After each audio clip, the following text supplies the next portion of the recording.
I am Ritu Chatterjee from Dehradun Citizens Forum, and it is my privilege to introduce you today in our Rispana Bindal Knowledge Series 2. And our discussions have been on since 31st of October, and we are so glad that you could join us.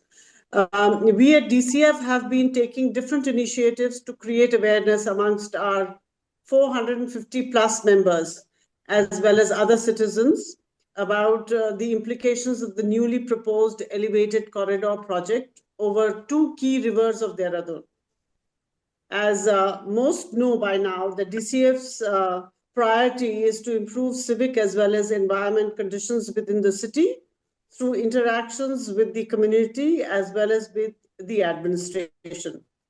It is in this context that we wish to gain insights into the pressing issue of growing traffic within Dehradun, be it increased tourist footfalls or the growing demands of local inhabitants. The key questions that many people have in mind are that more flyovers or 26 kilometers of elevated corridor is, a solution which probably will take care of certain issues, but we wish to explore this aspect and deal with its certain consequences. So, Mr. Baghel, it's very kind of you to have taken out your time to be with us today. We appreciate it and welcome you on behalf of Dehradun Citizens Forum, or DCF as we call it in its short form. So we will be seeking perspectives from you. And to introduce you to our other members, I'd like to read out your little introductory note. You are a senior transport strategist and project head at Vernacular Consultancy Services. You're based in Delhi. He specializes in urban mobility, multimodal transport planning, and strategic infrastructure development across Indian cities.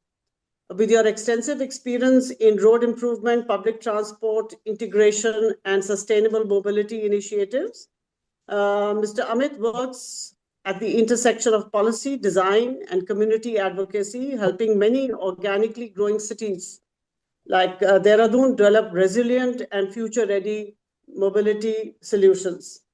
Before I request you, and before I request Mr. Baghel to take the lead, I wish to remind our members to relog to the Zoom meeting post the 40 minutes that is generally there for us. We hope that after about 25 minutes of your presentation, we will be able to do question-answer sessions. Anup Nautiyalji will be moderating the proceedings, and Bharti Jain will conclude the meet with a vote of thanks. And now over to you, Mr. Amit Baghel. Thank you, ma'am. I hope I'm audible. Yes, sir. Amit ji, sorry, एक छोटी सी बात बोलनी थी। आप में से कोई जो जितने लोग जुड़े हुए हैं, आप में से कोई रिकॉर्डिंग करना चाहता था तो आपको मैं बताना चाहूँगा कि हम इसकी ऑलरेडी रिकॉर्डिंग कर रहे हैं और इसको बाद में हम अपने DCF के यूट्यूब हैंडल पर डाल देंगे। तो वो उसको हम अपने जो हमारा DCF का ग्रुप है, ये आज हमारी नॉलेज सीरीज दूसरी है, पहले वाले का भी हमने उसको यूट्यूब पे डाला हुआ है, तो आप वहाँ से इसकी रिकॉर्डिंग ले लीजिएगा बाद में। Yes Amit, please carry on. Yeah. So regarding how, what I understand that we broadly want to discuss how Dehradun should look forward to, हम अपनी city को कैसे आगे बढ़ाएं. This is what the question is, because there are many perspectives which are sometimes contrary to each other. कई बार there is so much of noise that we don't know how to move forward. And frankly speaking, this noise exists in almost every city in India. In fact, ऐसा almost all around the world हो रहा है, except for a few places जहाँ पे कि उन्होंने अपना मन बना लिया कि अब हम ये करेंगे। इंडिया की अगर मैं बात करूं तो हमारे केस में कुछ जगहों पे मुझे भी ऐसा लगता है, this is a personal opinion, कि हमने भी मन बना लिया कि हम ऐसे चलेंगे, which is not a very healthy path that we have chosen. This is my personal opinion. But I'll just go through, I made a presentation, I'll just go through that and then we'll try to discuss the comprehensive mobility plan for Dehradun also, 2024, the updated one. Earlier it was made for in 2019. तो हम उसको भी एक बार discuss करेंगे, and we'll also have a look at the recommendations of the CMP and how the funding requirements etc has come up. So generally looking at it, it feels okay, but we can still, you being the people who are from Dehradun, you understand Dehradun better. So I'll just give you cues because I myself haven't gone much into detail, but we'll discuss that also. So I'm just starting my presentation first. We'll quickly try to wrap it up in 10-15 minutes. Okay. I hope my entire screen is visible now. Yes, it is. Yes, sir. Okay.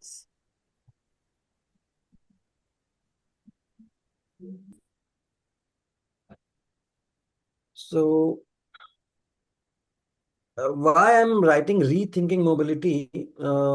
Screen में मेरे ये सब भी दिख रहा है ना? Just a second. Okay. So the topic is rethinking mobility because it seems that we have taken a decision how we want to move. So first of all, let's talk about transport. I'm a transport planner, and this is what I tell everyone, that transport is not something, an activity which we want to inherently do. हम जानबूझ के गाड़ी नहीं चलाना चाहते, हम गाड़ी चलाने के लिए गाड़ी नहीं चला रहे हैं। हमको उस ट्रिप का कुछ पर्पस है। So transport is an induced demand. It's not a demand in itself. We don't travel for the sake of travel. We want to move from A to B. That is why it is called an induced demand, and it has a purpose. And when we travel, we make these choices. Every one of us make these choices.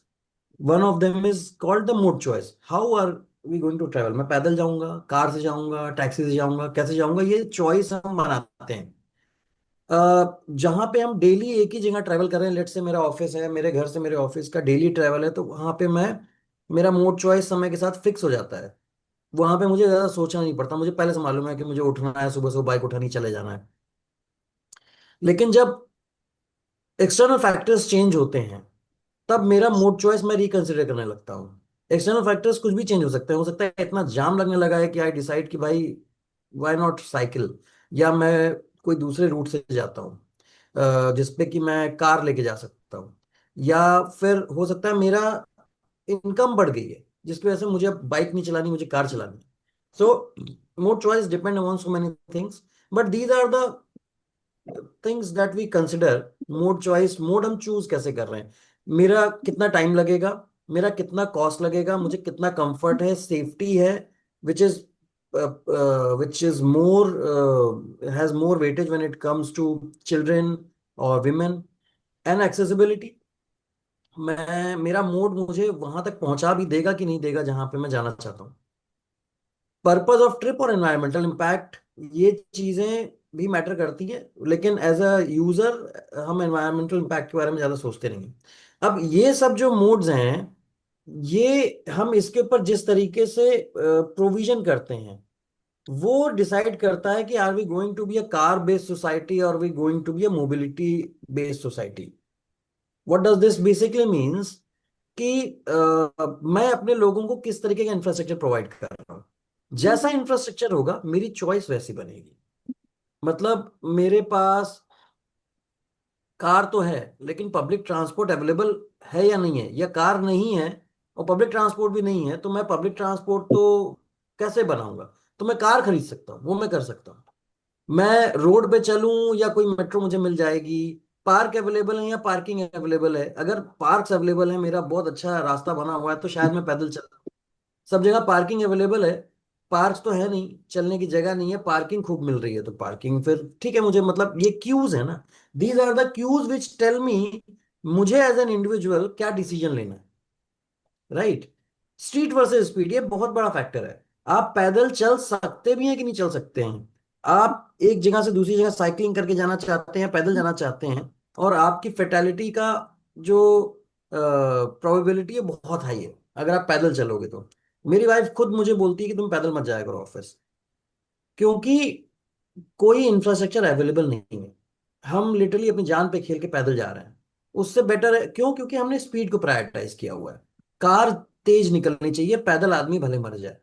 तो फिर पैदल आदमी भी car पे shift हो जाएगा। तो that is how we increase number of cars, we and that is how we invite congestion. And इस सब में पर्पज ऑफ ट्रिप और एनवायरमेंटल इम्पैक्ट की तो बात इधर उधर हो जाती है।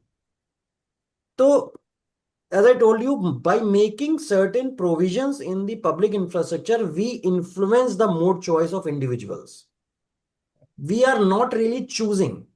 हम चूज नहीं कर रहे हैं कि हमको पैदल चलना है या कार से चलना है या पब्लिक ट्रांसपोर्ट से चलना है। हम मजबूर हैं वो मोड लेने के लिए जिससे हम करेंटली चल रहे हैं, अपनी अपनी जरूरत और हैसियत के हिसाब से। I hope that is very clear. Yes, yes. Then comes route choice. अब एक जगह से दूसरी जगह जाने के लिए जो रूट होता है उसकी चॉइस वाली जो बात आती है, ये कब आती है? बस में जब मैं बैठा हूं तो इतना इंपॉर्टेंट नहीं है। मेरे लिए इंपॉर्टेंट ये हो जाता है पब्लिक ट्रांसपोर्ट में कितनी देर में पहुंच रहा हूँ। But route choice is important when I am moving by my own car. अब मुझे ये देखना है कि मेरी कार यार मैं कंजेस्टेड एरिया से ना ले जाऊं, मैं हाईवे से ले जाता हूँ, एक्सप्रेस वे से ले जाता हूँ। ये जो हाई स्पीड कॉरिडोर्स की रिक्वायरमेंट निकलती है ना, ये निकलती ही यहीं से कि मुझे कार से चलना है। जब कार से चलना है तो कार से तेज चलना है। कहाँ से तेज जा सकते हैं? सो अब ये रूट चॉइस की अगर हम बात करें, जैसे मेरे को ट्रेन से जाना है, वो मैं मेट्रो जा रही हूँ किसी साइड से जा रही है, मेरी बस किसी साइड से जा रही है, डजेंट मैटर वो टाइम क्या है मेरा। अगर मेरे को कार से चलना है तब दो कॉरिडोर्स मुझे कैसे कैसे लेके जाएंगे, उनका कैलकुलेशन पिक्चर में आ जाता है। तो अगर कोई एलिवेटेड एक्सप्रेसवे बना हुआ है और वो मुझको 5 मिनट में पहुंचा दे रहा है कहीं, तो वो मेरे लिए इंपॉर्टेंट हो गया। तो अब मैं क्या कर रहा हूँ, ये जो नज जो था, ये मैं नेक्स्ट लेवल ले जा रहा हूँ कि कार पे चलो। ये कार पे चलने का नज नेक्स्ट लेवल हो जाता है when I start giving alternative routes to car based trips, right?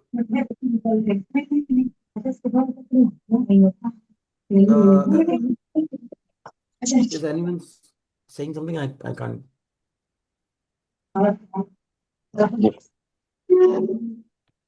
Okay, so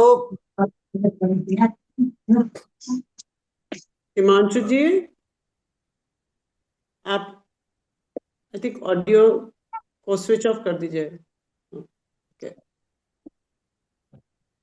अभी क्या है कि हमारा एक व्यक्ति है, उसको एक जगह से दूसरी जगह जाना है। सबसे पहले तो उसकी रिक्वायरमेंट ऑफ ट्रैवल स्टार्ट होती है।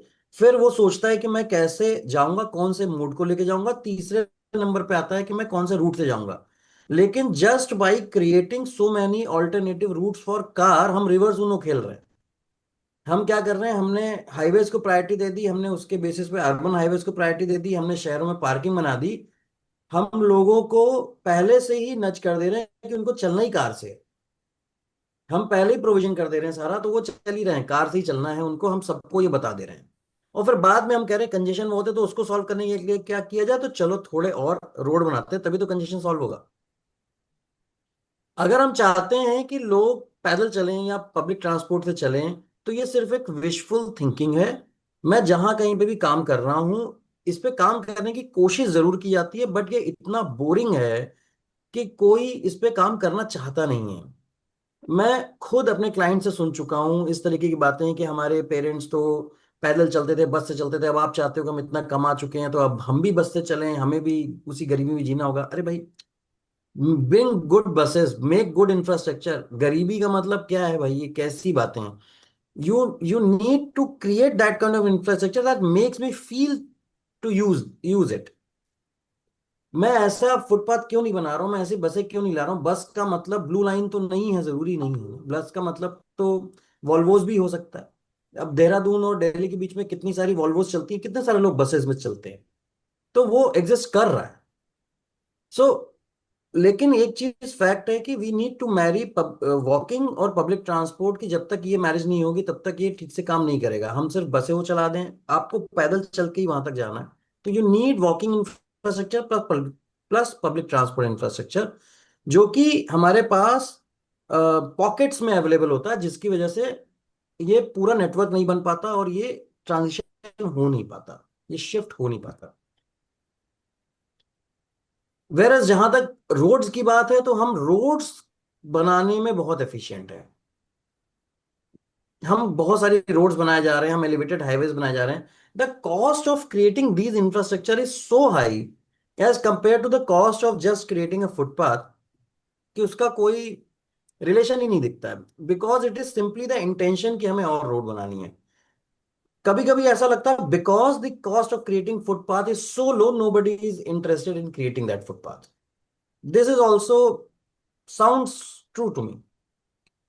सो अभी क्या है कि हम लोग जब रोड्स की बात करते हैं, तो हम कहते हैं कि भाई हम एक्सप्रेस वेज बना देंगे, या हम ऐसे एलिवेटेड हाईवेज। अब ये जो आप जगह दिख रही है, ये दिल्ली का है।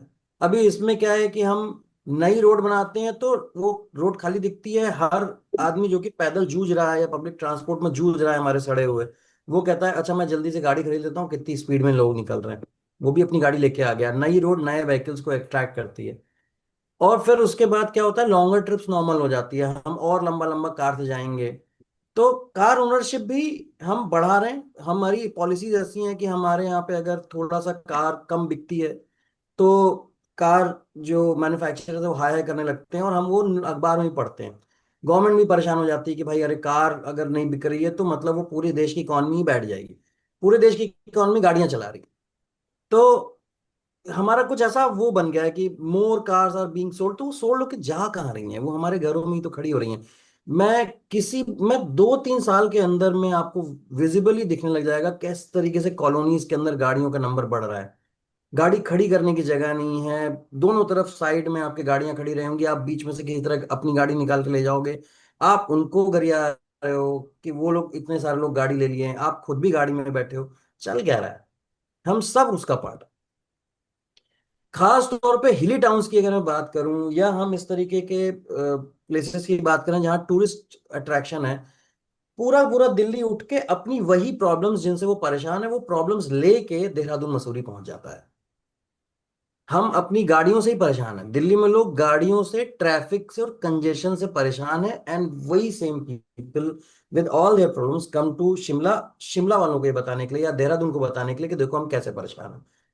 They are not leaving their own problems, they are bringing their problems to Dehradun and Shimla और नैनीताल। तो अगर हम इतनी पार्किंग, इतने लोगों को गाड़ियों से आने देंगे, तो हमको इसका मतलब देहरादून में या हमको शिमला में वो massive multi level car parking और ये सब बनाना है, जो कि हम बना भी रहे हैं। आप लोगों को, मुझे नहीं मालूम कि देहरादून में आप लोगों को कितना इस चीज का आइडिया है, लेकिन the authorities are actively working towards increasing the parking capacity within the city. A major portion of that parking capacity is actually focused towards the outside vehicles, which should not be ideally coming to Dehradun. मुझे अगर देहरादून में छुट्टी मनाने जाना है, I should be able to reach Dehradun by public transport, walk in Dehradun. And मुझे parking की जरूरत होनी नहीं चाहिए। अगर मैं पैदल नहीं चलता, कोई भी मॉल रोड है, आप शॉपिंग मॉल के अंदर गाड़ी लेके चलोगे तो आप क्या शॉपिंग करोगे? Actually so much of car based travel hits the economy also. मैं गाड़ी में बैठ के बस निकले जा रहा हूँ, निकले जा रहा हूँ, मुझे कुछ नहीं दिख रहा है।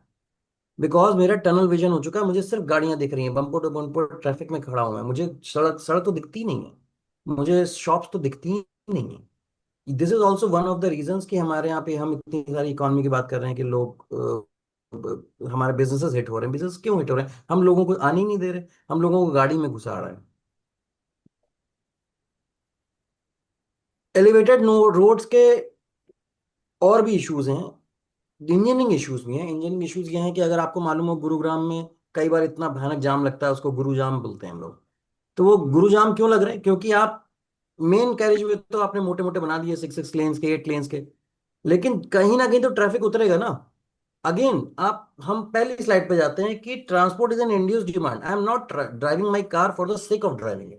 आपका फ्लाईओवर मैं उसको यूज करने के लिए नहीं निकला हूं कि मुझे फ्लाईओवर बड़ा अच्छा लगता है, मुझे बहुत अच्छा लगता है फ्लाईओवर पर चलना, मैं सुबह शाम चलूंगा, ये करने नहीं निकला हूं मैं उस फ्लाईओवर के एंड पे या कहीं पे मैं उतरूंगा फ्लाईओवर से, तो मुझे कोई जगह एक्सेस करनी है। ऐसे केस में क्या होता है कि जहां कहीं पे भी एंट्री एग्जिट रैम्प्स होते हैं, वो सारे के सारे चोक्ड होते हैं। तो उसकी वजह से आपके ये जाम्स लगते हैं, क्योंकि हमारा एंट्री एग्जिट रैंप, आप कितना भी अच्छा फ्लाईओवर बना लो, एंट्री एग्जिट रैंप के लिए आपकी जगह नहीं मिलती है। तो कहने को आपने बहुत लंबा फ्लाईओवर बना दिया जी, लेकिन वो सॉल्व कुछ नहीं हो रहा है। We are still working on a project जहां पे कि एक एक अंडरपास हम डिजाइन कर रहे हैं। अंडरपास हमसे ट्रैफिक एडवाइस मांगी गई है, उसमें 4 जंक्शंस के नीचे से वो अंडरपास निकल रहा है। और फिर उसके बाद वो पूछे कि जंक्शन पे कितना इंप्रूवमेंट हुआ, हमने जी कुछ नहीं हुआ। वहां पे 6 6 आर्म्स के जंक्शन है। वो कह रहे क्यों नहीं हो रहा है, तो हम उनको बता रहे हैं कि एक आर्म जो है आप उस पे बना रहे हैं अंडरपास, बाकी के 4 आर्म्स तो खाली पड़े हैं। उन पे जो ट्रैफिक है वो थोड़ी आपके अंडरपास में जाएगा, तो कैसे सर्व करेगा वो। लेकिन ये चीज हम समझा नहीं पा रहे हैं उनको, क्लाइंट को समझ में नहीं, उनको लगता है एक अंडरपास बना, सारा ट्रैफिक उस अंडरपास को यूज करने के लिए घुसने लग जाएगा। आप में से कितने लोग हैं जो फ्लाईओवर यूज करने घर से निकलते हैं? आज मैं उस फ्लाईओवर पर चढ़ के देखूंगा, बड़ा मजा आएगा। कौन गया आज तक ऐसा? यू डोंट इवन माइंड आप कहाँ से जा रहे हो, just have to reach your destination. तो there is a limit to road expansion. हम बढ़ता जाएगा ट्रैफिक, रोड बढ़ाते जाएंगे। देखिए, पॉपुलेशन बढ़ रही है, पॉपुलेशन बढ़ने के साथ हमारी स्पेस तो नहीं बढ़ रही, हमारी स्पेस उतनी है। और जो सिटीज, जो पुरानी सिटीज हैं जैसे देहरादून है, वहां पे हमारे पास, और क्योंकि Dehradun is at at this ecological verge, तो हमारे पास स्पेस है भी कम, पहले से ही कम है। हम लोगों को ही कैटर कर लें बहुत है, गाड़ियां अलग आ गई हैं कि हमको भी कैटर करो। This is also a fact कि जो एक एक इकोनॉमिकल वीकर सेक्शन का, जो आप लोग चेक करिएगा कि जो एरिया जो एलोकेटेड बाय गवर्नमेंट है, उससे ज्यादा area as per the UIDPFI guidelines एक गाड़ी की पार्किंग, अंडरग्राउंड पार्किंग में आप खड़े करते हो उसके लिए एलोकेटेड है। 23 स्क्वायर मीटर होना चाहिए एक गाड़ी की पार्किंग के लिए, हमको रिजर्व करना होता है अगर अंडरग्राउंड या बेसमेंट में आप पार्किंग बना रहे हो तो। 23 square metre, like 230 square feet का एरिया हमें एक गाड़ी के लिए देना है। उससे कम एरिया में तो ईडब्ल्यूएस के घर बनते हैं। हम फैमिलीज को उतनी जगह नहीं दे पा रहे सोशल कॉज में, जितनी हम गाड़ियों के लिए जगह बना रहे हैं फ्री में, वो भी। अभी हम ये रिस्पाना बिंदल एलिवेटेड कॉरिडोर की हम काफी समय से बात कर रहे हैं। इसमें भी अंडरस्टैंड कि हमारे पास कोई ऐसा रिपोर्ट नहीं है जिससे कि इसको इवेलुएट किया जा सके कि ये क्यों बना, क्यों कंसेप्चुअल वाइज हुआ। अगर ये हमें मिलता तो एक हाईवे डीपीआर में जो टिपिकली जो चीजें होती हैं वो आपको पता चल पाती हैं, आपको ये भी पता चलता है कि उसकी ट्रैफिक स्टडी क्या कहती है। ये सबसे इंपॉर्टेंट चैप्टर था, क्योंकि वो बनाया क्यों जा रहा है, उसका इंटेंशन क्या है, किसको इम्पैक्ट करेगा या किसके फायदे के लिए बन रहा है, कौन सा ट्रैफिक उस पर चल रहा है। आप लोग इस चीज को देखें कि कोई भी चीज आइसोलेशन में नहीं होती है। ऐसा नहीं है कि कोई हाईवे प्रोजेक्ट है तो वो सिर्फ अर्बन ट्रैफिक को केटर के लिए बना है, उसमें फ्रेट ट्रैफिक भी चलने वाला है। क्या ऐसा है कि देहरादून के आसपास या ऊपर नीचे कहीं पे बहुत सारे अपडेट अपकमिंग फ्रेट या फैक्ट्रीज इस तरीके की कोई चीज आने वाली है जहाँ पे मैन्युफैक्चरिंग बढ़ रही है, फार्मेसी वगैरह या कुछ भी, जिसकी वजह से फ्रेट ट्रैफिक बढ़ने की आशंका है, जिसकी वजह से इस तरीके के कॉरिडोर बन रहे हो जो फ्रेट ट्रैफिक को हेल्प करें। फ्रेट ट्रैफिक जो कि ट्रक से चलना है उसको तो इस तरीके के कॉरिडोर चाहिए होते हैं, और अगर उसको ध्यान में रख के बन रहा है तो it is okay. However it has side effects कि आपका अर्बन ट्रैफिक या कार ट्रैफिक इस पे बढ़ेगा, जो कि देहरादून को परेशान करेगा। But this is another speculation, I don't know. These things would have been indicated in the traffic studies. उसके अलावा इसमें एनवायरमेंट इम्पैक्ट और सोशल इम्पैक्ट असेसमेंट इसमें दिया होता, जिससे कि आप ये समझ पाते कि इसका इम्पैक्ट क्या हो रहा है, क्यों हो रहा है, और सम एडिशनल डेटा आपको मिलता जिससे कि हम इसको चेक कर पाते कि ये कितना जरूरी है, और इसकी वजह से हम एक कॉस्ट बेनिफिट एनालिसिस इसको करें या ना करें। वो एक डिसीजन सिटीजन सेंट्रिक थोड़ा होता। रोड्स बनाते रहने की बजाय हमें क्या करना चाहिए, हमें ये बहुत ही रेटोरिकल सा एक वो है। हमको पब्लिक ट्रांसपोर्ट चाहिए, हमें पैदल चलने की जगह चाहिए। डिमांड मैनेजमेंट करो, गाड़ियों को थोड़ा पैसा ज्यादा मांगो, जो गाड़ी से चलना चाहता है उसको पेनलाइज करना पड़ेगा, वरना आप गाड़ियां बढ़ाएंगे। सुनने में थोड़ा काउंटर प्रोडक्टिव लगता है, जैसे हम गाड़ी वालों के दुश्मन है। मैं खुद कार से चलता हूँ, ऐसा नहीं है कि हम दुश्मन हैं किसी के, ऐसे कुछ भी चीज नहीं होती है। मेन चीज ये है कि हमने मन क्या बना लिया है। तो अगर मैंने मन बना लिया है कि मैं भर भर के गाड़ियां दिल्ली से पहुंचाऊंगा देहरादून, फिर देहरादून में जब जाम लगेगा तो मैं बोलूंगा कि देहरादून के अंदर बड़े बड़े रोडें चौड़ी करो, रोडों को अभी जहाँ पे आपके चौड़े चौड़े फुटपाथ हैं उनको पतला करके हम कहाँ चलाएंगे और लेन। फुटपाथ आपके मारे जाएंगे, आपकी कोई और तरीके की लेन होगी वो मारी जाएगी, आपकी स्ट्रीट फर्नीचर मारी जाएगी, वहां पे आपके लेन्स बढ़ जाएंगे। तो वो होगा, फिर उसके इतनी गाड़ियां अब आ गई जी, अब वो कहाँ जाएंगी, तो पार्किंग बनाओ। तो अगर इसका मतलब ये है कि हमने मन बना लिया है कि हमें किस तरफ जाना है, तो ये मन जो हमने बना लिया है, अगर ये हमें नहीं करना है, तो फिर हमें क्या करना है कि हमें पिनलाइज करना है कार को, हमें क्लियर इंडिकेशन देना है ना। जैसे एक बच्चे को हम बड़ा करते हैं तो हम क्लियर इंडिकेशन देते हैं, अगर उसने चोरी करी है तो उसको पिनलाइज करना होगा। वी कैन नॉट से कोई बात नहीं, ये भी कर ले बेटा, चोरी भी कर ले और दान भी दे दिया कर, सब बराबर हो जाएगा। ऐसा हम कह सकते हैं कि अपने बच्चों को, चोरी कर रहे होगे तो आपको डांट पड़ेगी, आपको पिटाई होगी।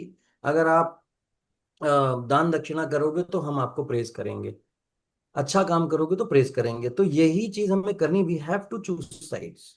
हमें बताना पड़ेगा कि वी वांट टू वॉक।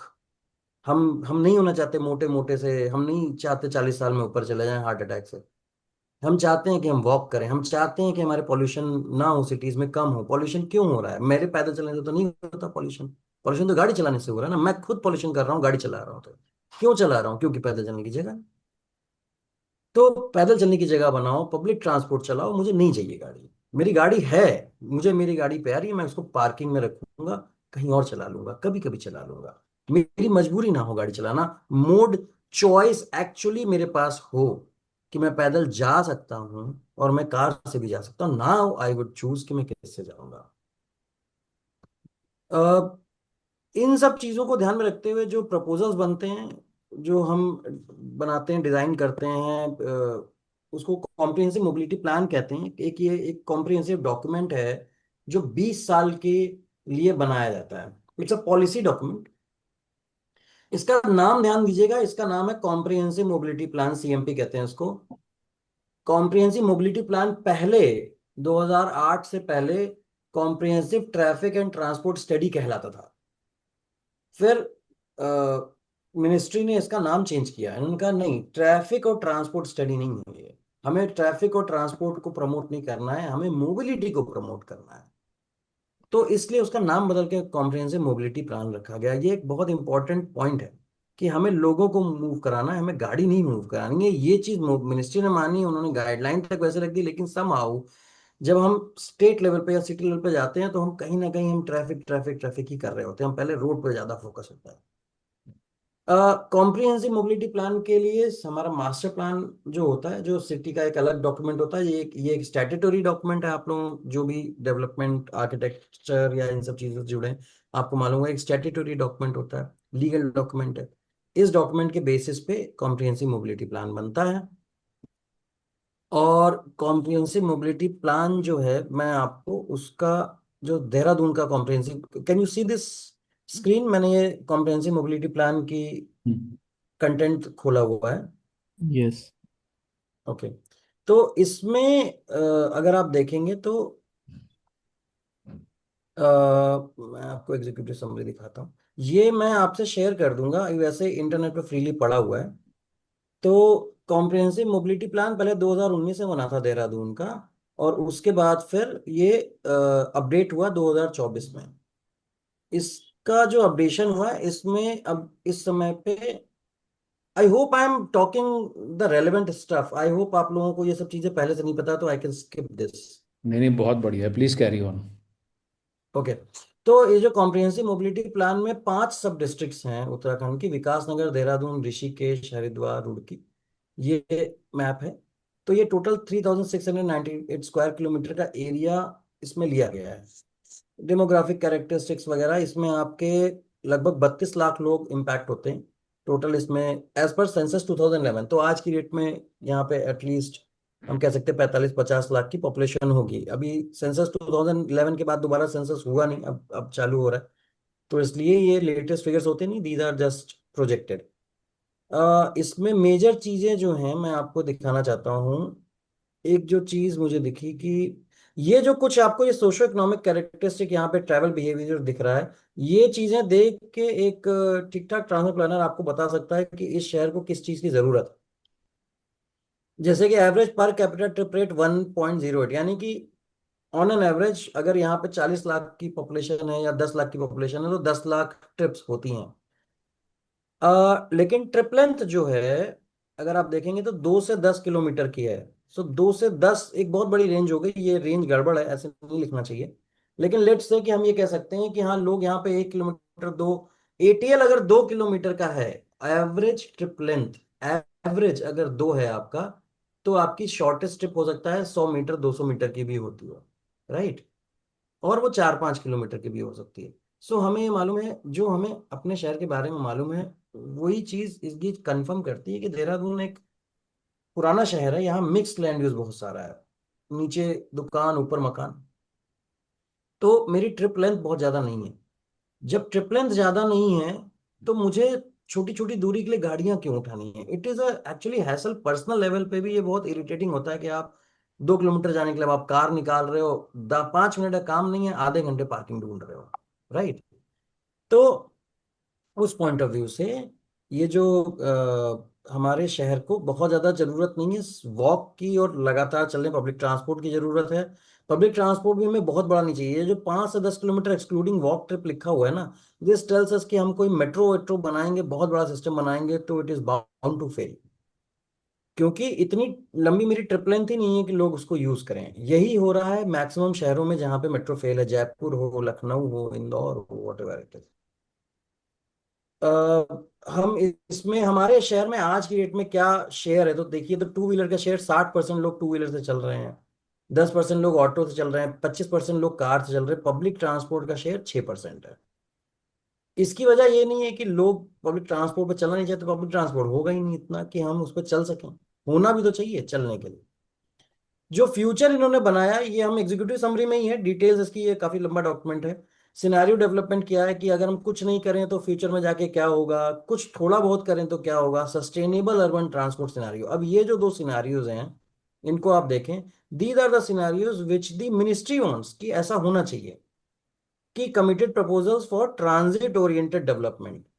आपका बताओ कि कौन से कॉरिडोर है जहाँ पे कि फ्यूचर में जाके ज्यादा डिमांड आ सकती है, फिर उस पे आप लैंड यूज ऐसा कर दो वो ज्यादा डेवलप हो जाए। जो भी आर्किटेक्चर या अर्बन प्लानिंग से रिलेटेड होगा, समझ रहा होगा, FAR यानी फ्लोर एरिया रेशियो या FSI हमने बढ़ाया, तो उसी प्लॉट पे जिसपे मैं 3 मंजिल की बिल्डिंग बना सकता था, मैं 5 मंजिल की बना सकता हूँ, जिससे कि डिमांड उस इंटेंसिटी बढ़ जाएगी उस कॉरिडोर पे। और आप उस पे पब्लिक ट्रांसपोर्ट चलाओ तो लोग क्या करेंगे कि वहां पे ज्यादा लोग रहेंगे और वो पब्लिक ट्रांसपोर्ट यूज कर लेंगे, जिससे कि मेरे बाकी के शहर में खाली खाली तो थोड़ा रहेगा, मैं बहुत ज्यादा हॉरिजॉन्टल डेवलपमेंट नहीं करूंगा।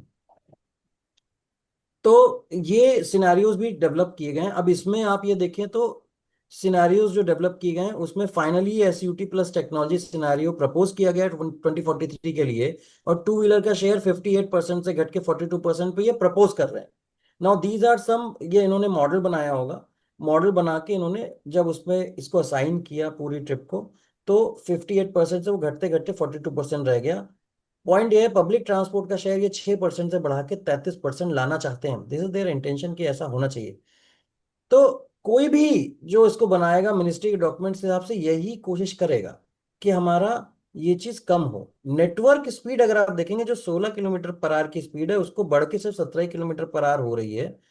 एक्चुअली ये बढ़ रही है, ये भी अपने आप में बहुत बड़ी बात है, वरना अगर आप डू नथिंग में आगे बढ़ेंगे तो वो धीमे धीमे कम ही होती जाएगी। देखिए अमित 16 मैं से 13 हो अमित रही है। मैं माफी चाहूंगा, जरा एक सेकंड में इंटरप्ट कर रहा हूँ आपको, अनूप बोल रहा हूँ। तो आप लोगों से जानकारी साझा करूंगा कि अब 1 मिनट बचा है हमारे खाली इस कॉल के लिए। तो जब ये हमारा 1 मिनट खत्म हो जाएगा तो ये जूम कॉल खत्म हो जाएगी ऑटोमेटिकली, तो इसी लिंक पर आप फिर से ज्वाइन कर लीजिएगा। ओके। है, हाँ चलिए Amit, please carry on. Yes.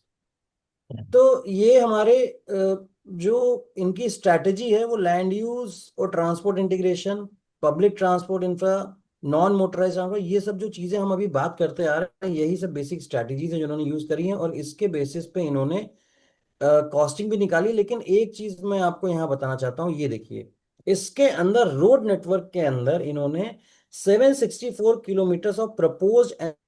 So this was peculiar road network strategy जो उन्होंने प्रपोजल्स दिए हैं, उसमें इन्होंने प्रपोज किया है टोटल 1387 किलोमीटर। फ्यूचर में प्रपोज किया कि इतना किलोमीटर रोड नेटवर्क हमें चाहिए 2043 तक। और उसमें उन्होंने 764 किलोमीटर एक्चुअली NHAI के प्रपोजल्स डायरेक्टली ले लिए हैं। इसमें 377 kilometre road network master plan roads का है, जो भी बनी नहीं है, फ्यूचर में है, तो उन मास्टर प्लान रोड्स को ले लिया क्योंकि ये this is based on master plan. और 246 किलोमीटर खुद कंसल्टेंट ने अपनी तरफ से बताए हैं कि ये और होने चाहिए। But this is one thing that I wanted to highlight कि आप जो बात कर रहे हैं कि रिप्साना बिंदल कॉरिडोर के बारे में इंफॉर्मेशन नहीं है, somehow that information is available with these consultants who are working there already. The consultants won't be able to give you any information at their own because they are not authorized to do that. But information is there. Some information is there which is being shared between government bodies and the consultants.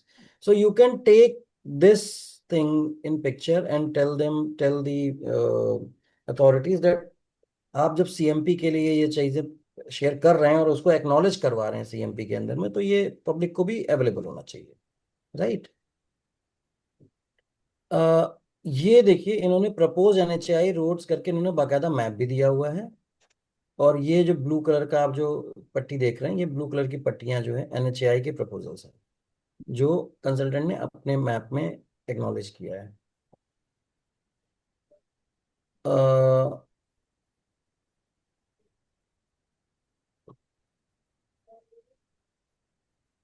ये blue वाले जितने भी हैं आप देख रहे हैं, ये सारे के सारे अलग अलग, ये आप लोगों से मैं रिक्वेस्ट करूंगा कि you can put somebody to actually summarise this doc. अभी तो मैं समरी, एग्जीक्यूटिव समरी ही देख रहा हूँ। Okay, I hope I am audible. Yes, yes, you are. Okay, and ये जो है इन्होंने पूरा इसका इन्होंने एक ये रेड रेड क्या हो रहा है, I am not making this, ये रेड लाइंस आप लोग देख पा रहे हैं, red lines. G. Is it part ये of the CMP 24 or this is या something this is, different? no, this entire document is CMP 2024. These red lines, I don't know how they have been made. I didn't make them. Somebody somehow ये बन रहा है। खैर मैं इसको एक बार zoom out करूं, ये मेरी स्क्रीन पे बन रहा है। Okay, let's move forward. So public transport के लिए भी उन्होंने काफी कुछ बताया हुआ है। अभी ये सारी चीजों को अगर मैं आगे लेके जाऊंगा आपको, तो इन्होंने इसका कॉस्टिंग निकाली हुई है। तो कॉस्टिंग अगर आप देखेंगे तो रोड नेटवर्क की कॉस्टिंग है 16,000 करोड़ और पब्लिक ट्रांसपोर्ट प्लान की कॉस्टिंग है 24,000 करोड़। इसमें 24,000 इनका यानी कि सबसे मेजर जो इनका इन्होंने बताया है कि इन्वेस्टमेंट होना चाहिए पब्लिक ट्रांसपोर्ट में। लेकिन मैं इसके लिए आपको एक चीज और बताना चाहता हूँ कि पब्लिक ट्रांसपोर्ट का इन्वेस्टमेंट निकालने के लिए एज पर दी मेट्रो पॉलिसी सीएमपी के अंदर आप सिस्टम नहीं बता सकते। सीएमपी के अंदर आप सिर्फ ये बता सकते हो हाई डिमांड कॉरिडोर्स कौन सा है।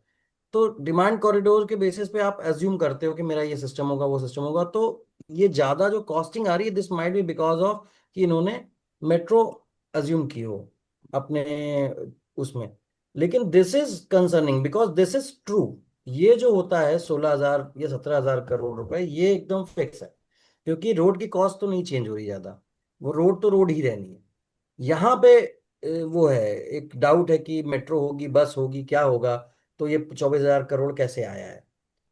सो मेरा ये कहना है, माई बेस्ट बेट इज कि maximum budget has been allocated to road network, जिसमें कि आप 17,000 करोड़ अगर दिख रहा है तो उसमें से हमें ऑलरेडी मालूम है कि आधे से ज्यादा यानी 760 किलोमीटर जो रोड नेटवर्क है वो तो एनएचएआई का है।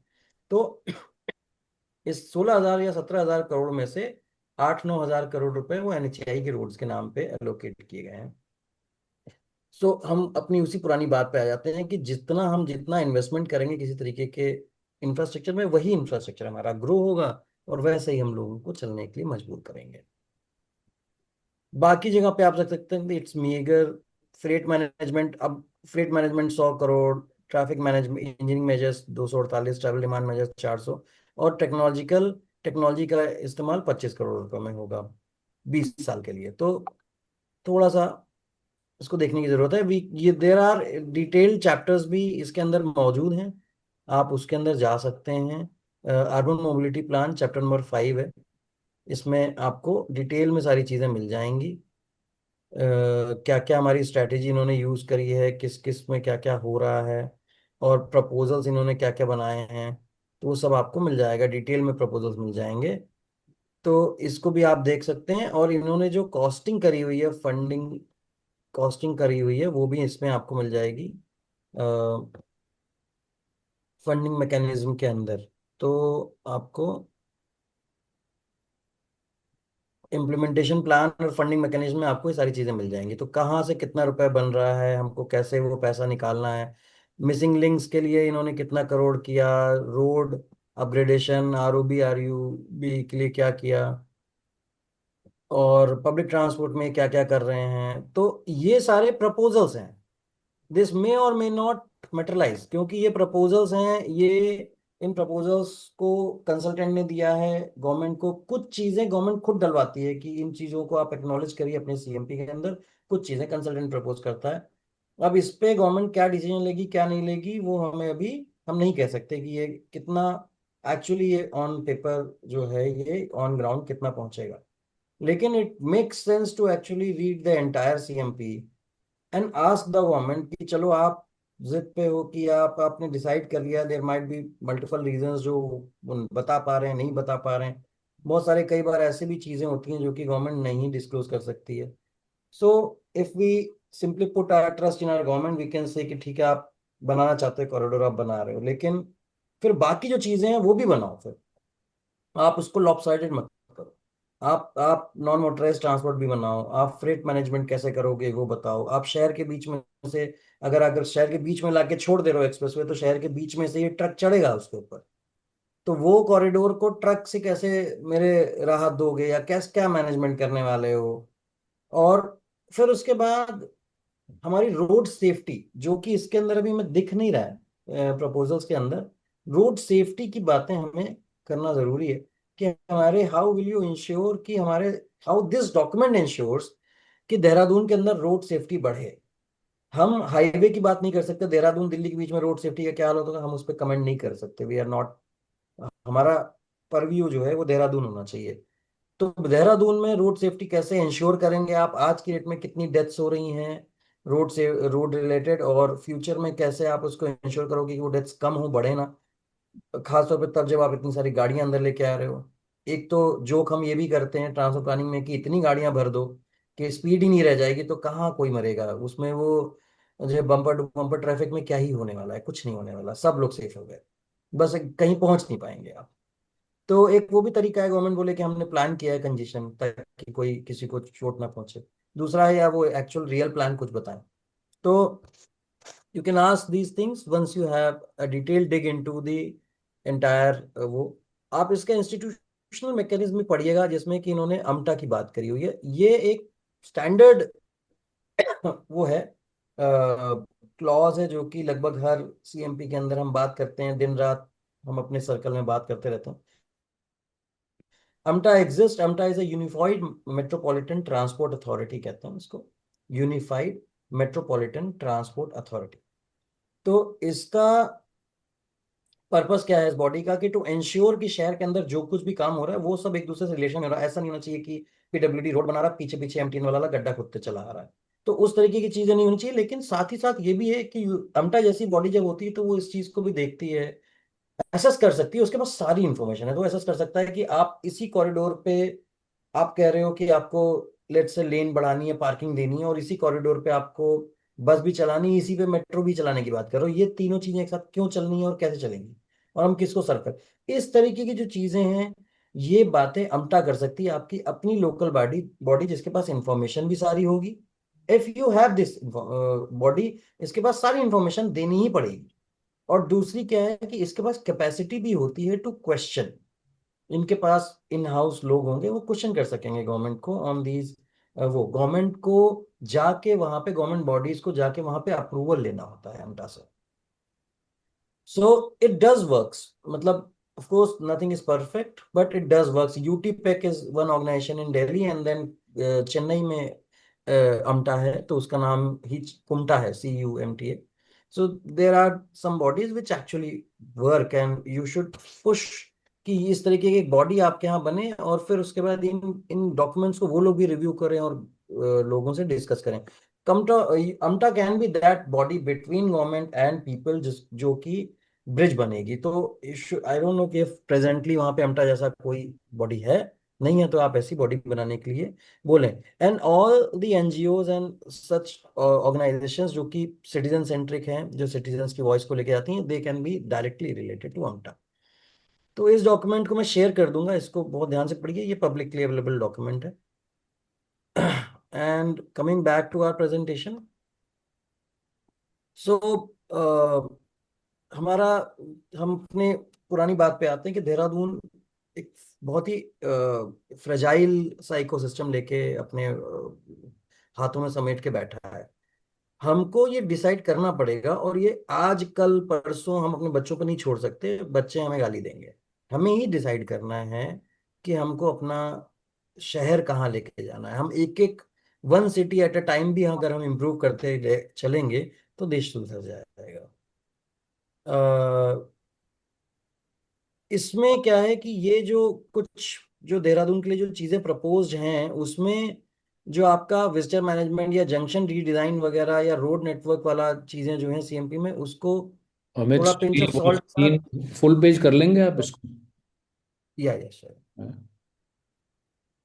सो जो हमारे जो प्रपोजल्स हैं, जो टिपिकल प्रपोजल्स दिए हुए सीएमपी में, या किसी से भी आप बात करेंगे तो वो कुछ ऐसे प्रपोजल्स आपको बताएंगे। तो ये जो प्रपोजल्स हैं, इसमें जो रोड बेस्ड प्रपोजल्स हैं उनको आप इन जनरल, आप बहुत टेक्निकली, आपको हर बार ट्रांसपोर्ट प्लानिंग की जरूरत नहीं है। आप ट्रांसपोर्ट प्लानिंग कुछ भी नहीं है actually. Transport planning is just some people knowing how to say fancy words. It is simple. मैं और आप रोज ट्रांसपोर्ट यूज करते हैं, हम सब के सब कुछ कहीं एक हद तक ट्रांसपोर्ट प्लानर हैं। हम अपनी ट्रिप तो प्लान करते ही हैं ना घर से निकलते समय। तो हम सब इस तरीके से सोच सकते हैं। आपको एक बेसिक बेसिक चीज सोचनी है कि क्या मेरे को जो प्रपोजल पिच किया जा रहा है, जो बात कही जा रही है, वो किस तरफ मुझे पुश कर रही है, मेरे शहर को पुश कर रही है, या किस तरीके का इंफ्रास्ट्रक्चर बनेगा। सिंपल सी बात है कि अगर मैं road based parking based infrastructure बना रहा हूं तो गाड़ियां बढ़ेंगी, और वो at the end of the day it will come back to bike. आज जो खाली दिख रहा है वो 2 साल में भर जाएगा। कार इज लाइक मशरूम्स, वो आप उनको अलाउ करेंगे उगाने के लिए, वो उगते चले जाएंगे। तो आपको कर्ब करना है बिहेवियर। आपको गाड़ियां लोग खरीदें, लेकिन प्लीज सड़क पे चलाएं ना, अपने घर के अंदर रखें अगर जगह है तो। और अगर घर के अंदर रखने की जगह नहीं है तो we will have to soon come to that place जहां पे हम लोगों से पूछेंगे कि जगह दिखाओ, तभी गाड़ी खरीद पाओगे। क्योंकि ये ऑलरेडी कई देशों में होने लग गया है। तो हम भी वहां पहुंचेंगे, लेकिन फिलहाल हमारा लव अफेयर बहुत तगड़ा चल रहा है कार्स के साथ, तो थोड़ा उसे ब्रेक करना पड़ेगा। तो हमें कार बेस्ड बिहेवियर को रोकने के लिए भी कुछ चीजें होती हैं जो कि सीएमपी के अंदर, अभी आपके सीएमपी के अंदर बहुत इस तरीके से नहीं बताया हुआ है। Road user charging, parking charges, क्या क्या सब्सिडाइज करना है, एलईजी की बातें करनी है, अल्टरनेटिव वर्किंग, ये सब चीजें कुछ हैं जो हम लोग दूसरी जगहों पे यूज कर रहे हैं। लेकिन सीएमपी में जितना बताया है उतना भी हम कर लेंगे तो ठीक रहेगा। फंडिंग, कई बार क्या होता है कि कई कई सारे प्रपोजल इसलिए नहीं दिए जाते या लिए जाते हैं कि कार का जब हम प्रपोजल देंगे, हम सड़क पे तो टोल लगा देंगे और गाड़ियां आके टोल देंगी, और गाड़ियां तो खरीद रहा है आदमी तो रोड टैक्स भी दे रहा है, और जब वो फ्यूल डला रहा है तभी भी टैक्स दे रहा है। जो हम पैदल चला रहे हैं आदमी को, तो वो टैक्स तो कहीं से आ नहीं रहा, तो हम क्या करेंगे उसमें। तो वो टैक्स जो होता है ना, पैदल चलने वाले को हमें क्रॉस सब्सिडाइज करना है गाड़ी वाले से ही पैसा लेके। तो इस चीज को आप ध्यान में रखें, जस्ट इन केस अगर आपसे कहा जाए कि भाई हमारे पास फंडिंग नहीं है, सड़क बनाने की फंडिंग, फुटपाथ बनाने की फंडिंग नहीं है, तो ये चीज आप माने ना, ऐसा नहीं हो सकता। Footpath is not an individual item, footpath is part of road as necessary as the asphalt itself, I would say more necessary. तो लॉन्ग टर्म विजन आपको जो देखना है, आपको शहर के लिए बात करनी है कि वॉकेबिलिटी होनी चाहिए मेरे शहर में, पैदल मैं चल सकूं सेफली, मुझे पीछे से कोई गाड़ी चपका कर ना चली जाए सड़क पे, सेफ्टी होनी चाहिए। और पूरे सिटी का कैरेक्टर आप तभी बचा पाएंगे, वरना सिटी का कैरेक्टर लॉस हो जाएगा। आपके शहर में ग्लास फसाड वाली बहुत सारी एमएलसीपीज आ जाएंगी, आप उन मल्टीपल कार पार्किंग को देख के परेशान होते रहेंगे, लेकिन वो कुछ होने वाला नहीं है। सड़क पे आपके धूल उड़ेगी, धुआं उड़ेगा, देहरादून विल बिकम दिल्ली। तो आपको अपना शहर बचाना है। जो देहरादून तक जो फ्लाईओवर आ रहा है या एलिवेटेड रोड आ रही है, आप उसको वो तो जहां तक मुझे मालूम है खुलने ही वाला है। आप उसको फाइट करो, नहीं हो रहा तो कोई बात नहीं, आप इस पॉइंट पे फाइट करो, वो कहाँ पे आपके शहर के अंदर आ रहा है। You don't want the traffic with in your city. आप उस चीज पे बात करो। बाकी जो जो हमारी इकोलॉजी को डिस्टर्ब कर रहा है, जो नदी के अंदर उसका कर वगैरह जा रहा है, I am not qualified enough to comment on that. It's generally I would say कि as a layman I would say कि that's not a very good design, it should have been avoided. But as a transplant I can definitely say कि I would love to see कि वो ऐसा क्या traffic की agency है जिसके लिए कॉरिडोर बना है। और ये जहां पे खुल रहा है देहरादून के अंदर, वहां पे हमारा प्लान क्या है, व्हाट आफ्टर दैट कॉरिडोर, उसके बाद वो गाड़ियां कहाँ जाने वाली हैं जो एक्सप्रेस वे से चली आ रही हैं। सो Yes, it'll go in the air. और जो हमारी जो रोड मैप होना चाहिए वो यहाँ पे मैंने लिखा हुआ है कि हमें इक्विटी देखनी है रोड स्पेसिंग में। तो हम गाड़ी गाड़ी ना देखें, हम देखें गाड़ी के अंदर कितने लोग बैठे हुए हैं। और अगर हम अपने फुटपाथ की बात करें तो हम लोगों को पता है सब जगह पे ऐसा होता है, हमारे फुटपाथ पे सामान भी रखा होता है, चाट भी बिक रही होती है। और हम उधर पे खड़े होके, हम कुछ लोग कुर्सी लगा के बैठ जाते हैं, कोई सिगरेट पी रहा है, कोई पान खा रहा है। वहीं पे सुलभ शौचालय भी है, वहीं पे ट्रांसफार्मर भी लगा है। So much happens on a footpath. उस 1.5-2 मीटर में पूरी एक्टिविटी चल रही होती है, 90% ऑफ द एक्टिविटी चल रही होती है। और बाकी की 90% स्पेस में सिर्फ कार चल रही होती है। तो हम ये समझे कि हमें अपना शहर अगर हसल बसल रखना है, सबसे बड़ी बात है आपके शहर में आपको चाहिए कि इकोनॉमी ठीक बनी रहे। अगर आपको इकोनॉमी ठीक बनानी है तो you have to make people walk. Car से चलाओगे तो नहीं होगा, लोग पहुंच नहीं पाएंगे आपके शॉप्स तक। ग्रेड सेपरेटेड प्रपोजल्स इन सबको जहां तक हो सके अवॉइड करिए। ग्रेड सेपरेटेड प्रपोजल को सिल्वर बुलेट की तरह देखा जाता है, लेकिन ग्रेड सेपरेटेड यानी कि फ्लाईओवर, जहां फ्लाईओवर का रैंप होता है वहां तो सड़क चौड़ी करनी पड़ेगी, फिर वहां पे टूटेगा, घर टूटेंगे, दुकानें टूटेंगी, हम वहां पे फ्लाईओवर बना देंगे। किसके लिए बना रहे हैं फिर फ्लाईओवर अगर हमने सबको निकाल ही दिया वहां से तो? तो इस तरीके की चीजों को आप थोड़ा सा ध्यान दें। सीएमपी मैं शेयर कर दूंगा, आप सीएमपी को डेफिनेटली आप लोग किसी को लगा के उसको पूरा पढ़ें, उन प्रपोजल्स को मार्क करें, और फिर उसके बाद अथॉरिटी से जाके आप ये पूछें कि ये सीएमपी के अंदर what is happening about that Rispana Bindal. आपने इसमें एक्नॉलेज तो कर लिया, वो कहाँ पे आके खुल रहा है, वहां पे कैसे काम होगा। आप थोड़ा सीएमपी का रेफरेंस देके बोलिए, और बोलिए कि सीएमपी जब एक्नॉलेज कर रहा है तो इसका मतलब सीएमपी में भी गया है उसका data. You can ask about that data, at least ask about the data जो कि जहां पे एंट्री हो रही देहरादून की, हमें वो बता दो आप पहले तो, ताकि हम उस पे आश्वस्त हो जाएं कि आपने ठीक से प्लान कर लिया है उसको। हमें चैन से सोने दो बस। So that was from my side. अब आप लोग को कुछ अगर क्वेरीज हो आप बता सकते हैं, मेरे मेरे जहां तक होगा मैं आपको गाइड करूंगा। Very nice Amit, very nice presentation, बहुत शानदार लगा। रितु जी। बिल्कुल, बड़े बहुत बढ़िया। हम तो I mean we were pin drop silence, we were taking in every word, very nicely explained, and really provides a great perspective to all of us to truly कि भी कैसे हम लोग आगे बढ़े और बढ़ना चाहिए, because हम अभी recently कहीं से होके आए हैं। तो a walkable city is the best way to see the city and experience the city. ये तो बहुत बहुत अच्छा लगा अमित जी आपसे मिलके और आपको सुन के। Thank you ma'am. Amit ji, मेरा एक सवाल है। जैसे आपने बोला कि आप पूछें, तो हम मतलब ये किससे पूछें? क्योंकि हम देहरादून में पीडब्ल्यूडी ये प्रपोजल लाया है और अभी एनएचएआई के पास है, तो अभी तक डीपीआर भी शेयर नहीं हुआ है, कोई डिटेल शेयर नहीं हुई है। तो जिसने सीएमपी बनाया है, तो आप ये कहना चाह रहे हैं कि उनसे मांगे, उनके पास होगा, उनसे आरटीआई लगाए कि इंफॉर्मेशन उनके पास तो होगी ही, अगर ऑलरेडी था ये सीएमपी में। तो इसका ये मतलब है कि पहले से ये प्रपोजल है, अभी एग्जीक्यूशन की बारी है तब जब हमें मालूम चल रहा है शहर में। Right, right, very right. इसमें जो सीएमपी है आपका, ये बनवाया है उत्तराखंड इंफ्रास्ट्रक्चर डेवलपमेंट बोर्ड। हाँ सॉरी,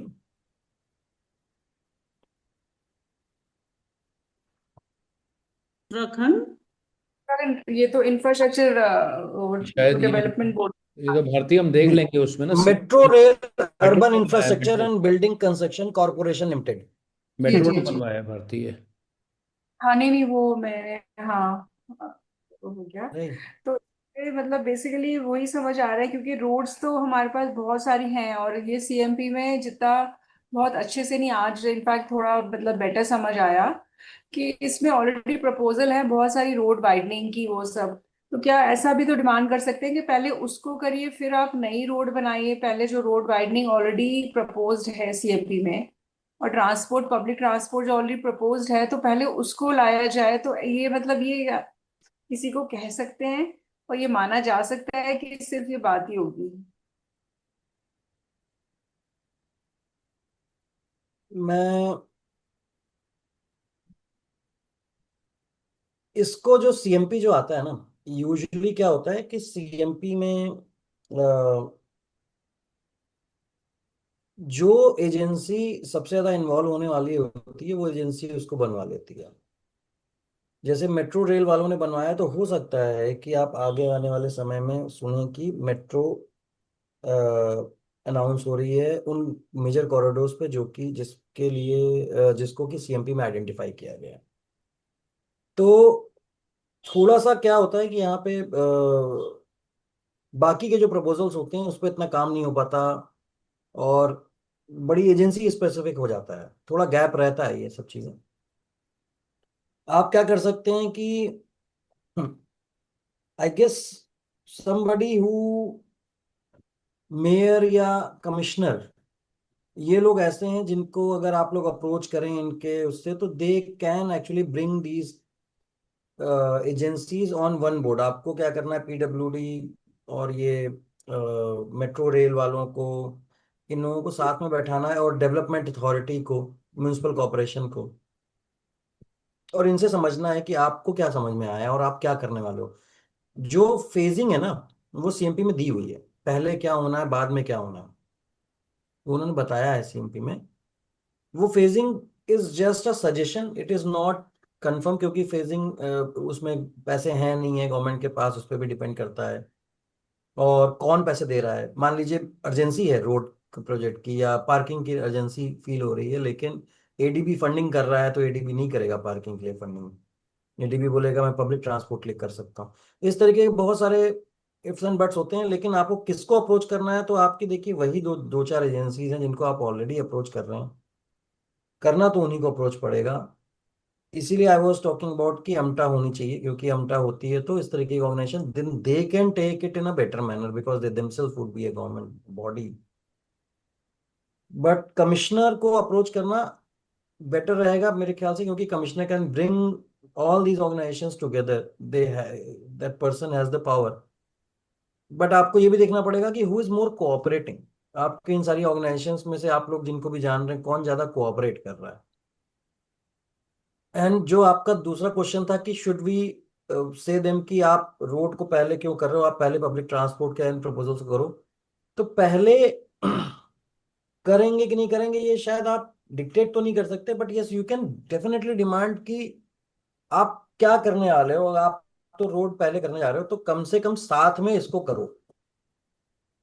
राइट, कि मुझको ये भी, हमको ये चाहिए, आप इसके ऊपर थोड़ा शोर मचाओ कि हमको आप ही के डॉक्यूमेंट के अंदर जो प्रपोजल्स दिए हुए हैं, इन ये प्रपोजल्स भी हमें चाहिए।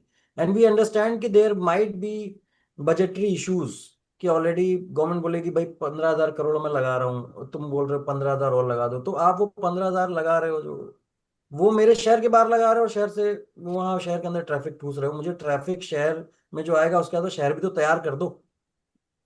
और हम अपनी तरफ से कोई प्रपोजल लेके नहीं जा रहे, जिसको कि यूजली एंटरटेन नहीं करती गवर्नमेंट। आप अपनी तरफ से कुछ प्रपोजल वगैरह लेके आओगे, वो पड़े रहते हैं ऐसे चक्कर खाते रहते हैं। आप तो सीएमपी के प्रपोजल बोलो, CMP says this is the public transport, CMP says कि यहाँ पे मल्टी मॉडल इंटीग्रेशन होना चाहिए, सीएमपी सेज कि यहाँ पे फ्रेट टर्मिनल बनना चाहिए, आप वो बनाइए। हम सीएमपी की बात कर रहे हैं, आप सीएमपी को लेके बोलिए, उसमें से चेरी पिक करिए वो प्रोजेक्ट जो आपको लगता है कि आपके सिटी के लिए बेटर है। क्योंकि प्रपोजल तो बहुत सारे हैं, मुझे, मेरे पास बड़े सारे सवाल हैं मगर बहुत सारे हाथ उठे हुए हैं। तो आई हाँ, थिंक पहले और लोग अपने अपने पहले सवाल बाकी पूछें। सबसे पहले विवेक का हाथ था और अमित घोषाल जी का। तो राकेश सर पहले आप लोगों के, है ना, पहले आपने स्टार्ट किया था, Vivek. Thank you sir. Thank you so much for the presentation Amit sir, बहुत अच्छा लगा। मेरा एक ये सवाल था कि हम पब्लिक ट्रांसपोर्ट की फोकस करते हैं, हमेशा बात करते हैं। उसमें बसेस का तो अच्छे से मेंशन किया ही है आपने, पर एक लास्ट माइल कनेक्टिविटी की भी नीड रहती है, क्योंकि अभी जो मिड साइज सिटीज़ हैं उसमें यूजुअली लोग अपनी स्कूटी एक्टिवा से डेस्टिनेशन जाना प्रेफर करते हैं। और अगर गली मोहल्ले में बसेस नहीं आती हैं तो लोग बोलते हैं कि बसेस अच्छी भी हो जाएंगी तो हम फिर भी घर से तो स्कूटी लेके ही निकलेंगे बस स्टैंड तक। तो उस गैप को फिल करने के लिए ऑटो, विक्रम, रिक्शा शायद आ जाते हैं। और मेरे को लगता है कि उस पर फोकस कम रहता है बातों में भी और सीएमपी में भी। तो कैसे हम उनको फॉर्मलाइज कर सकते हैं? और कई बार उनसे एक नेगेटिव इमेज भी जुड़ी होती है कि ये ऑटो वाले ट्रैफिक करते हैं, कहीं भी रोक देते हैं, सवारी कहीं भी चढ़ा देते हैं, कहीं भी उतार देते हैं। तो उसको लेके क्या नज़रिया होना चाहिए, और हम कैसे उसको एक होलिस्टिक लास्ट में कनेक्टिविटी के साथ पब्लिक ट्रांसपोर्ट को हम प्लान कर सकते हैं? अभी we are working on some feeder services, हम लोग काम कर भी रहे हैं। आपको अगर आप थोड़ा सा देखिएगा इसके बारे में, क्रूट ने कुछ समय पहले 50 ऑटोज चलाए थे भुवनेश्वर में। और उन 50 ऑटोज को ई ऑटोज थे, उन ई ऑटोज में वो they try to do some social service also. उन्होंने HIV पॉजिटिव लोग और विमेन, मार्जिनलाइज सेक्शन की विमेन, और ऐसे करके कुछ लोगों को उन्होंने, सेक्शन ऑफ सोसाइटीज को उन्होंने उसमें जॉब पे भी रखा था। The idea was very very noble कि हमने रूट आइडेंटिफाई कर दिए, ये हाई डिमांड रूट हैं फॉर IPT। उससे ज़्यादा डिमांड आएगी तो उस पर तो बस ही चल जाए। तो IPT के हिसाब से ये हाई डिमांड रूट्स हैं, इस पे 15,000 की उन्होंने सैलरी दे दी, और आपको ये 6 मिनट की फ्रिक्वेंसी पे डेली आपको अप डाउन IPT चलाते रहना है। वो जो रनिंग कॉस्ट है वो क्रू रन बेयर करेगा, मेंटेनेंस भी बेयर कर रहा है, और आपको सैलरी भी दे रहा है। तो ये बहुत जैसे, और वो फेल हो गया क्योंकि वो वहां सो रहे हैं। तो फिर क्या होता है, कनेक्शन इज अनस्टेबल। आप अमित फिर से प्लीज कैरी ऑन, आपका कनेक्शन वो हो गया था। ओके, तो सो वो भी एक स्कीम थोड़ा फेल हो गई। तो I was in Bhubaneswar in last week, और वो स्कीम फेल हो चुकी है नाउ। व्हाट भुवनेश्वर में CRUT is already running very good bus service Anish ji please mute कर विच कैन लीजिए। Be Anish booked ji, by apps. Anish ji please mute कर लीजिए। अनीश जी, पीछे से आपकी आवाज आ रही है, प्लीज म्यूट कर लीजिए।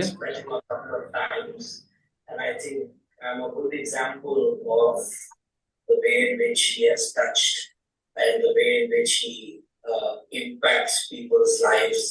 I met him about 2 years ago, around this time.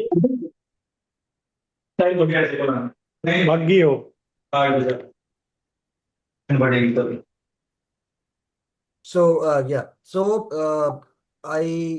क्रूट are running very fantastic service. उनका बस सर्विस में 4-5 साल से फॉलो कर रहा हूँ, उनके साथ मैंने 2 बार काम भी किया है। और वो बस काफी फ्यूचरिस्टिक, वो आप ऐप है उनका, आप ऑनलाइन भी बुक कर सकते हो बस, और बहुत कुछ है। और अब they have started a Odisha Yatri app, जिसके अंदर वो उबर एंड ओला जैसी सर्विस दे रहे हैं। So people are engaging under Odisha Yatri, और वो IPT की तरह एक्ट कर रहे हैं। और अब इस समय they are planning to purchase more vehicles, actually खुद परचेज नहीं, promote people to purchase more vehicles and run under Odisha Yatri app. जिसमें कि उबर एंड ओला क्या करते हैं कि ये लोग ड्राइवर से भी कमीशन लेते हैं, लोगों को भी ज्यादा पैसा लगता है, वो सारी चीजें कर्व करके जो ऑपरेशन कॉस्ट है वो क्रूड उठा लेगा, और ड्राइवर और यूजर कम पैसे में वही राइड कर पाएंगे। So they are trying to ditch कि मैं फिक्स रूट पे फीडर चलाऊं, उसके बजाय मैं डिमांड ओरिएंटेड कर दूं। पर्सनली मुझे ऐसा लगता है फीडर सिस्टम को हमको जितना ज्यादा हम उसे ऑर्गेनाइज करने चलेंगे उतना प्रॉब्लम होगी। It is a wild animal, let it be wild, let it be free, let it be dynamic, it will Amit, work beautifully. मैं माफी आप चाहूंगा बस अमित। फेयर के केस में, सेफ्टी के केस में थोड़ा उस पर ध्यान रखें। अमित, हमारे पास ना, सॉरी विवेक टू इंटरप्ट, हमारे पास 8.5 मिनट बचे हैं। तो मेरी गुजारिश अमित ये रहेगी कि जो हमारे क्वेश्चंस हैं, जितने लोगों के क्वेश्चंस हैं, वो एक साथ अपने क्वेश्चंस बोल दें। आप उसे एक ही बार में जवाब दे दीजिएगा, है ना? I think would that be fine? Yes sure. तो एक अमित घोषाल सर का क्वेश्चन था और राकेश कपूर जी का क्वेश्चन था। आप प्लीज ब्रीफ में अपने क्वेश्चन बता दीजिएगा सर, क्वेश्चंस ओनली। और अजय जी का भी क्वेश्चन था। हाँ घोषाल जी। Yes, I know. Thank you for organizing this video conference or Zoom meeting. And thank you very much, Mr. Amit Baghel, for a wonderful presentation. I have a lot of questions, but first thing is this proposal that is there for the Rispana Bindal elevated road.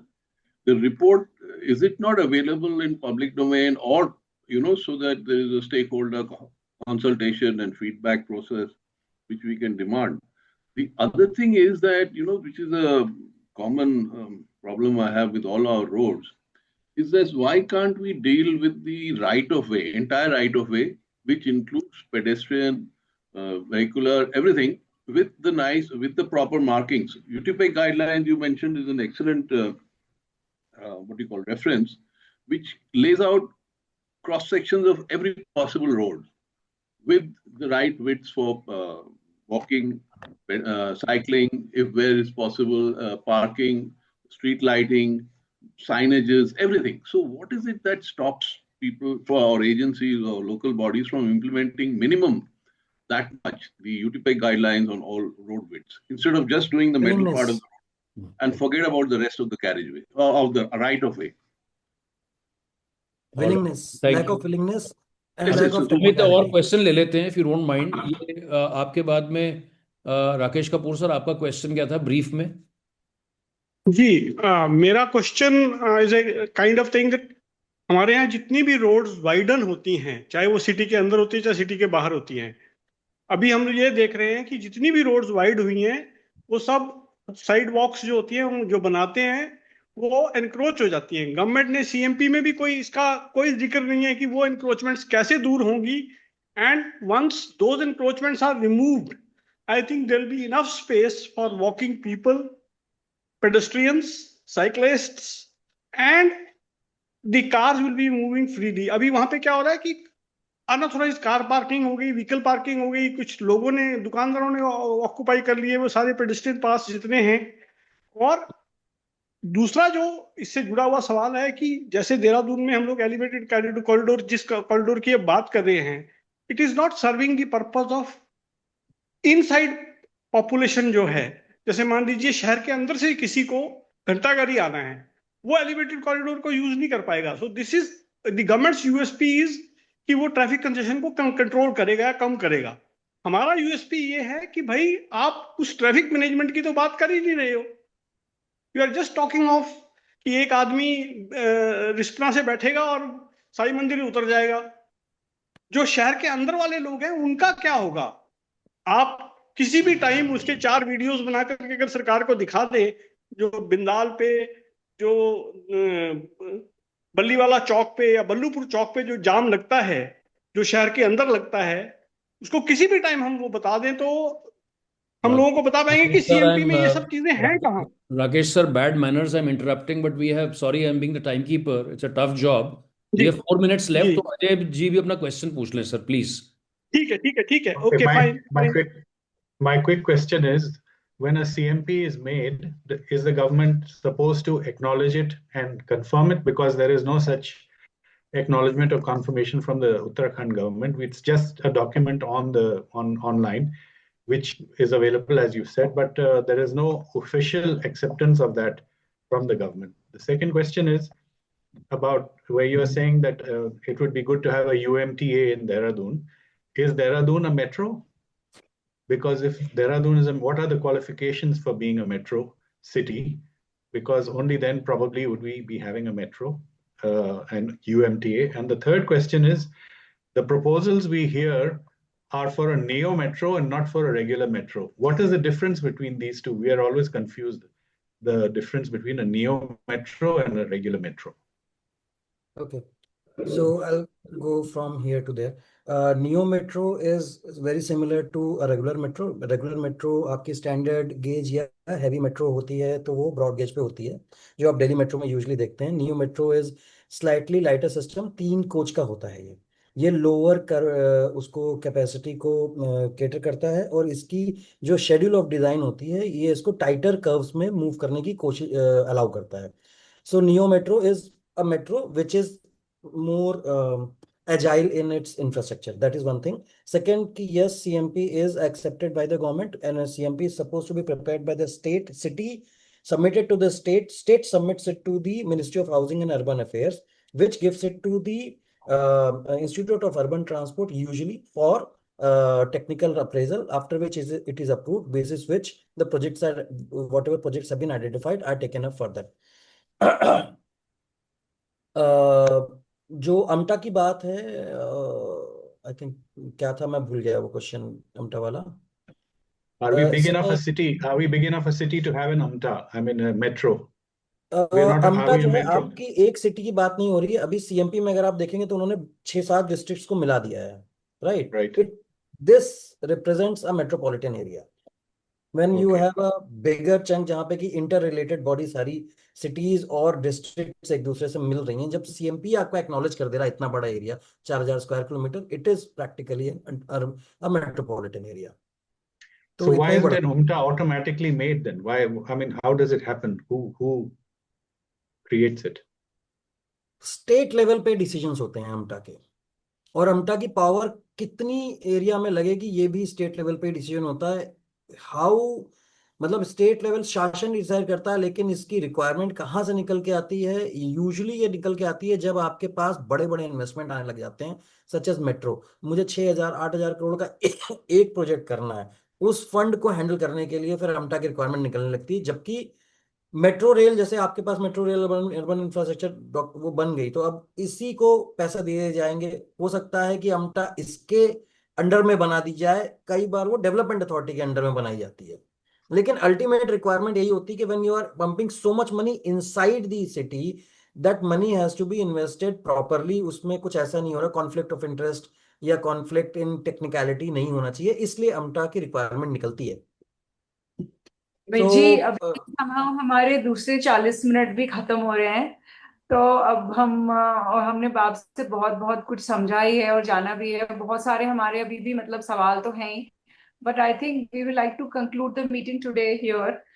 वो सबके लिए काफी heavy भी हो जाएगा शायद अगर हम और कंटिन्यू करेंगे तो मैं आपको मतलब रियली थैंक यू बोलना चाहती हूँ, क्योंकि आपने काफी हमें समझा दिया। सीएमपी हम लोग उसे पढ़ रहे थे मगर इतना समझ नहीं पा रहे थे, और जो आपने और जो हमें दिशाएं दिखाई हैं कि हम क्या क्या गवर्नमेंट से पूछ सकते हैं, I am sure we will make a document and go ahead with it. Maybe RTIs भी इसमें से निकल के आएंगी, जो हम मतलब अभी तक हमें नहीं अंदाजा था कि वो भी आरटीआई हम लगा सकते हैं। और मैं सभी अपने जो भी हमसे जुड़े हैं जितने भी लोग, उनको भी मैं बहुत बहुत थैंक यू बोलना चाहती हूँ।